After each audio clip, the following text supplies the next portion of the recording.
नमस्कार. मालिकेच्या आजच्या भागामध्ये आपल्याला पाहायला मिळणार आहे की स्वानंदी आता पुन्हा नोकरी जॉईन करणार आहे आणि तिला नोकरी करण्यासाठी परवानगी सुद्धा मिळणार आहे. म्हणजेच या मल्लिकाच्या त्रासातून स्वानंदीची सुटका होईल.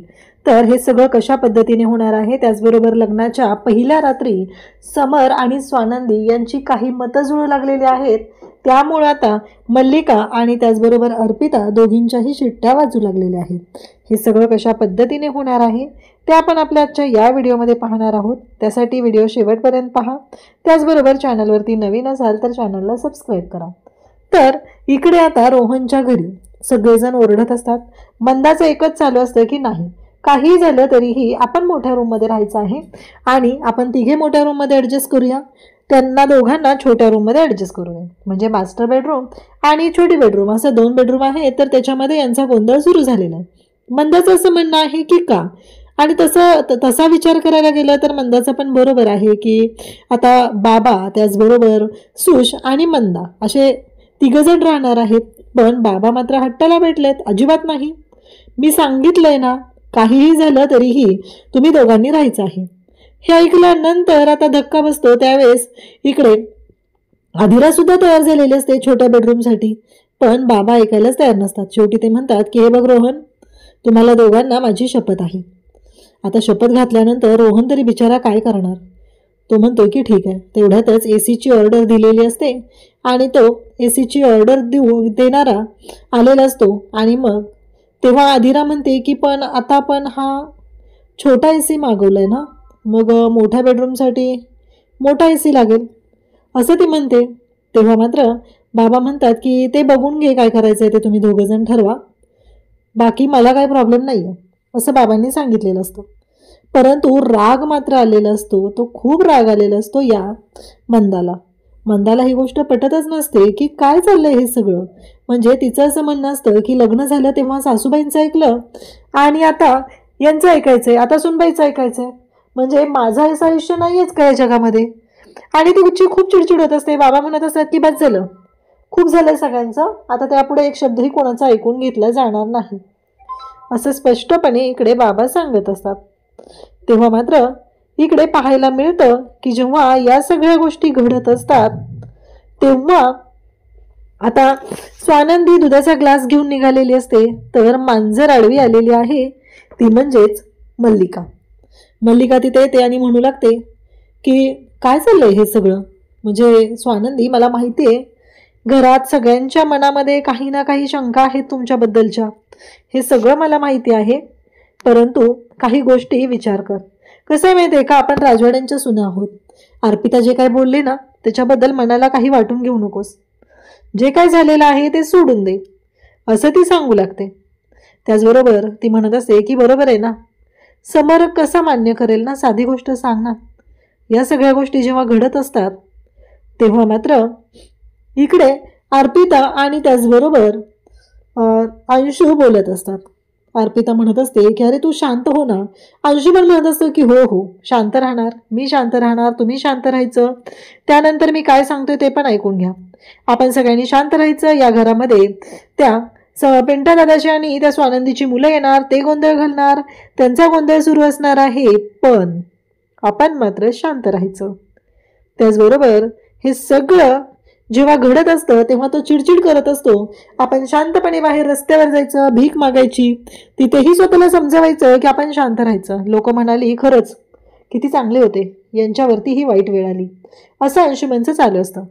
इकडे बाबा आणि त्याचबरोबर बोलत असतात ते म्हणजे रोहन म्हणतो की आपल्या ह्या घरातलं महिला मंडळ आहे ना बाबा, त्यांना ना आपण कुठेतरी छान असं फिरायला पाठवूया असं ते बोलत असतात.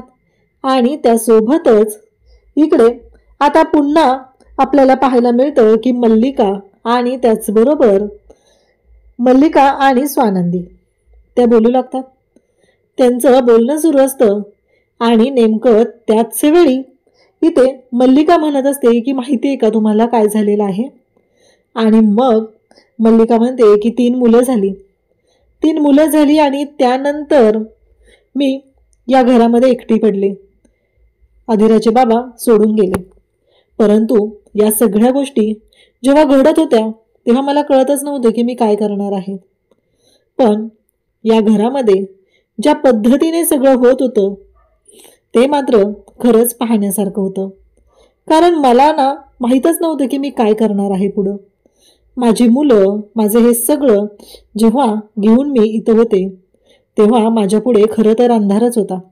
म्हणून तर तुला म्हणते ना, तू पण बघ ना, तुझं लग्न झालं आणि या घरामध्ये संकटावर संकट आणि लग्नाच्या दिवशी सुद्धा संकट आलं असं ती सांगू लागतं. इकडे आधिरा किचनमध्ये आलेली असते. मंदा तिला म्हणत असते, बघितलं ना कसे वागतात हे माझ्याशी, म्हणजे यांना ना जरा पण काही माझ्याबद्दल वाटत नाहीये. बरं चूक काय माझ्या एकटीची आहे का? मंदा फक्त प्रत्येक वेळेस एवढंच बोलत असते की चूक काय माझ्या एकटीची आहे का? या सगळ्यामध्ये चूक आता तिला पुढचं सांगत नाही ना. हे सगळं करायला तिला कोणी सांगितलं होतं? मल्लिकाने सांगितलं होतं. ही गोष्ट काही ती बोलत नाही. तिचं फक्त एवढंच असतं की चूक काय माझ्या एकटीची आहे का? आता चूक कोणाची आहे हे जर तिनं सांगितलंच नाही तर कळणार कसं चूक कोणाची आहे ते? बरोबर आहे की नाही? पण ती काही बोलतच नसते. इकडे आता इकडे वरती येते ती म्हणजे स्वानंदी. तिला सांगत असते मल्लिका की हे बघ कसं आहे, इतके दिवस तो आमच्यावर चिडचिड करायचा, आता तू झाली सामील. बाकी काही नाही आहे. चिडचिड तर त्याची होणारच आहे आणि आता तुझ्या आईने जो काही गोंधळ घातलाय त्याच्यामुळे समजून तर घ्यावंच लागणार आहे. आणि स्वानंदीला म्हणते, जा बाई, वाट बघत बसला असेल तो आणि बघ काय होतंय असंही सांगते. स्वानंदीवरती येते. स्वानंदीच्या पाठोपाठ आता तिथे निकिता आलेली असते. स्वानंदी दरवाजा नॉक करते आणि विचारते, आत येऊ का? तेव्हा समर पाहत असतो तिथं असलेलं फुलांचं डेकोरेशन, या सगळ्या गोष्टींमुळं समरची चिडचिड चाललेली असते. आणि इकडे रोहन रूममध्ये आलेला असतो. खूप सुंदर असं डेकोरेशन रूममध्ये केलेलं असतं आणि त्याचबरोबर रोहन त्यातला एक फुगा हातात घेतो आणि त्या फुग्याकडे पाहू लागतो. तेव्हा मात्र तिथे आधिरा दुधाचा ग्लास घेऊन आलेली असते. मंदा मात्र आधिराला म्हणालेली असते, ते बघ काय ते, पण तुमच्या रूमसाठी दुसरा AC मागव. मला काय वाटतं माहिती आहे का, हा AC राहू दे छोट्या रूमसाठी मागवलेला. आधिरा म्हणते, हो आई, काही प्रॉब्लेम नाही आहे. तेव्हा मात्र आधिराचं हे सगळं बोलणं ऐकून मंदाला मात्र भारी वाटत असतं. म्हणजे फायनली मंदाने तो AC तरी तिच्या रूममध्ये लावून घेतलेला असतो. आता मंदा पुन्हा त्यांच्या रूमकडे जाते आणि बोलू लागते. तेव्हा मंदा म्हणत असते की हे सगळं काय चाललंय, या सगळ्या गोष्टी मलाच का कराव्या लागतात, ह्या दोघांशी मला बोलावं लागेल, हे सगळं मंदाच्या डोक्यात सुरू असतं. आता मात्र मंदाच्या डोक्यात विचारच विचार चालू असतात.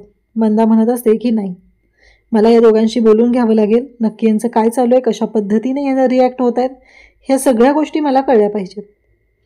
इकडे आता स्वानंदी आणि समर दोघंही बोलत आहेत. स्वानंदी मात्र म्हणत असते की हे सगळं काय चालू आहे, मी कशा पद्धतीने मॅनेज करणार आहे. समरने सगळी फुलं उधळलेली असतात, त्याला मोगऱ्याची फुलं अजिबात आवडत नसतात. स्वानंदी म्हणते की मलाही नाही आवडत मोगरा. तेव्हा तो म्हणतो, अरे तुम्हालाही नाही आवडत? नाही, मलाही नाही आवडत, असं ती सांगू लागते. दोघांचं एकमत इथं तरी झालं. या गोष्टीचा आनंद दोघंही साजरा करत असतात. तेव्हा मात्र स्वानंदी म्हणते की काय चाललंय हे सगळं. तेव्हा तो म्हणतो की मला कळतच नाहीये. स्वानंदी म्हणते, मला काय हौस नाहीये, तुम्हाला धष्टपुष्ट करण्यासाठी मी तो दुधाचा ग्लास घेऊन नाही आलेली. निकिताने तो ग्लास बनवला होता, दूध बनवलं होतं आणि ते घेऊन आले मी तुमच्यासाठी, बाकी काही केलेलं नाहीये मी, असे स्पष्टपणे स्वानंदी सांगत असते. तेव्हा तोही म्हणत असतो, तो म्हणतो की ठीक आहे, तुम्हाला माहिती आहे ना हे लग्न कशा पद्धतीने झालेलं आहे, हे लग्न आपण कशासाठी केलेलं आहे. तेव्हा स्वानंदी म्हणते, तेव्हा समर म्हटल्यावर स्वानंदी म्हणते, हो मलाही माहिती, माझ्या भावासाठी केले. तेव्हा स्वानंदी म्हणते की आता तुम्ही तिथे झोपणार आहात का, मावाल का तिथे तुम्ही. तेव्हा मात्र समर म्हणतो, म्हणजे. स्वानंदी म्हणते की अहो तुम्ही नाही तिथे झोपू शकणार ना. मग समर पुन्हा उठतो आणि म्हणजे ती म्हणते की अहो तुम्हाला तेच तर सांगते ना मी, तुम्ही नाही झोपू शकणार. तो म्हणतो, म्हणजे मी काय झोपू शकणार नाही. स्वानंदी म्हणते, तेव्हा ॲडजस्ट होणार नाही ना. मग समर पुन्हा ओरडायला सुरुवात करतो. तो म्हणू लागतो, ॲडजस्टमेंट, तुम्हाला काय माहिती आहे मी काय ॲडजस्टमेंट केली ती. असं त्याचं सुरू झालेलं असतं. तन नुसती सुरू असते स्वानंदीच्या मागे. बिचारी स्वानंदी मात्र सहनच करत असते. दुसरा काही ऑप्शनच नसतो तिच्याकडे. ती मात्र शांतपणे गोष्टी ऐकत आहे. त्याचबरोबर इकडे आपल्याला पाहायला मिळतं की बरोबर दरवाजाच्या बाहेर कान लावून बसलेली असते ती म्हणजे अर्पिता. या नवरा बायकोमध्ये काय चालू आहे, गुलुगुलू गप्पा होत आहेत का भांडण होत आहे, एवढंच तिला ऐकायचं असतं. समर मात्र आता पांघरून घेऊन बाहेर निघालेला असतो. स्वानंदी म्हणते, बाहेर कुठे चाललाय तुम्ही? म्हणजे बाहेर जायची गरज काय आहे? तेव्हा मात्र समर म्हणत असतो की मी बाहेर जाईल, कुठेही जाईल. स्वानंदी म्हणते की हे बघा, रूमच्या आतमध्ये असलेलं नातं आपलं वेगळं आणि बाहेर असलेलं नातं वेगळं. आता कसं वाटतं सांगा बरं, असं जर तुम्ही बाहेर गेलात तर? समर म्हणतो, त्यात काय एवढं, सगळ्यांना माहिती आहे आपलं नातं कसं आहे ते. स्वानंदी म्हणते, चला मग बाहेर भांडणच करूया. कसं आहे, तुम्हाला सगळ्या गोष्टी हायलाईट करायची सवयच आहे ना, काय भांडायचं आहे ना ते बाहेर जाऊन भांडूया. तेव्हा मात्र इकडे समर म्हणतो की बरोबर आहे. स्वानंदी म्हणते, पटतंय का मी काय सांगतेय? तेव्हा समर म्हणतो की हो. म्हणजे फायनली समर आणि स्वानंदी यांच्या दोघांचं कुठल्या तरी गोष्टीसाठी एकमत झालंय. ही गोष्ट मात्र खूप छान झाली. दोघांचंही एकमत झालेलं असतं आणि आता दोघांनीही ठरवले की आपलं या घरामध्ये असलेलं, रूममध्ये असलेलं नातं वेगळं, बाहेर समाजासाठी असलेलं नातं वेगळं. आता उद्याच्या भागात आपल्याला पाहायला मिळतं, स्वानंदी आजींकडे येते आणि आजींना सांगते की मी ट्रॅव्हल कंपनीमध्ये काम करत होते. त्यानंतर मी एका ठिकाणी इंटरव्ह्यूसाठी अप्लाय केलं होतं, त्यांनी मला इंटरव्ह्यूसाठी बोलवले. आजी म्हणते, समरला सांग, नवरा आहे तुझा तो, त्याला सांगितलं पाहिजे. आता मात्र समरकडे स्वानंदी येते आणि समरला सांगते. समर म्हणतो, ठीक आहे, ओके. आणि हे ऐकल्यानंतर मात्र आता ओके म्हटल्याबरोबर समर जेव्हा ओके म्हणतो तेव्हा स्वानंदी त्याच्याकडे पाहत राहते. तेव्हा स्वानंदी देवाच्या पुढे हात जोडून उभा आहे. ती म्हणते की मला कळतच नाहीये, काय करू मी? म्हणजे दुस्वास करावा, चिडचिड असावी, पण इतकी ह्या नात्यामध्ये जर असंच होणार असेल तर काय करणार आहे मी? बाप्पाला ती विचारत आहे. अशाच अपडेटसाठी चॅनलशी कनेक्ट राहा. थँक्यू.